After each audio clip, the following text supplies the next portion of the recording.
Labas visiems. Šį kartą sveikinuosi iš Lietuvos.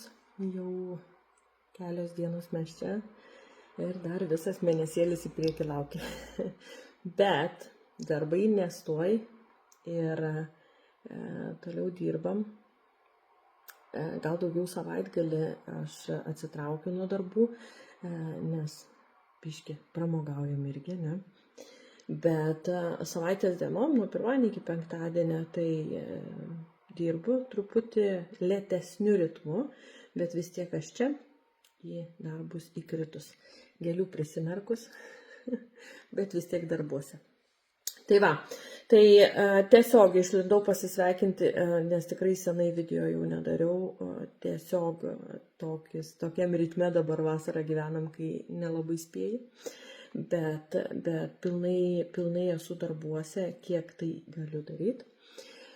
Ir ką, atėjau tikriausiai truputį pasibarti, jūs išprotėjot sakyti. Aš tik išvažiavau, jūs pas mane su kleimais pareinat. Tai sulūžo, tai nukrito, tai susižeidė, tai serga. Kas čia darosi vasarą, reikia mėgautis, atostogauti ir gražiai gyventi.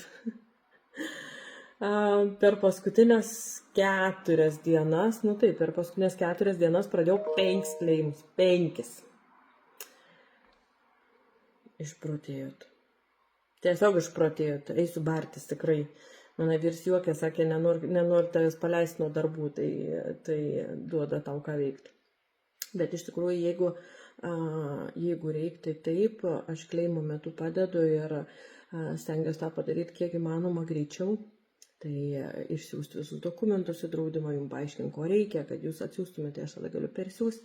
Aišku, galite ir patys kleimą darytis ir nebūtinai su manim, bet tikrai nemaža dalis žmonių pasirenka, kad aš padėčiau ir aš tą darau visiškai nemokamai, ekstra nieko tai nekainuoja. Ir tiesiog komunikuojam kartu ir žiūrim, kaip visą tai padaryti. Taip kad jeigu reikia, tai faktas, kad padarysim, bet saugokit savi. Nereikia tų kleimų, ypač vasarą. Mėgaukitės vasarą, kas dirba, tai dirbat, bet kokiu atveju orai gražus, nuostabus, tai geriau jau nesirkit, niekur nekriskit, nieko nesusilaužykit ir jokių traumų neturėkit. Nereikia jų.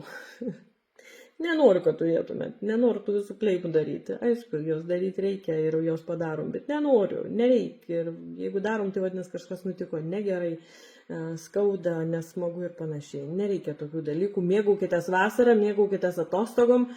O jeigu dirba, tai dirbkit, bet dirbkit atsargiai. Ir niekur nekriskit. Negalim. Neišsisukit kojų, rankų ir taip toliau. Paskutiniu metu turiu. Tai va, išlindau apie nieką. Biškį pašnekėjau ir einu toliau dirbti. Viskas. Sakau iki.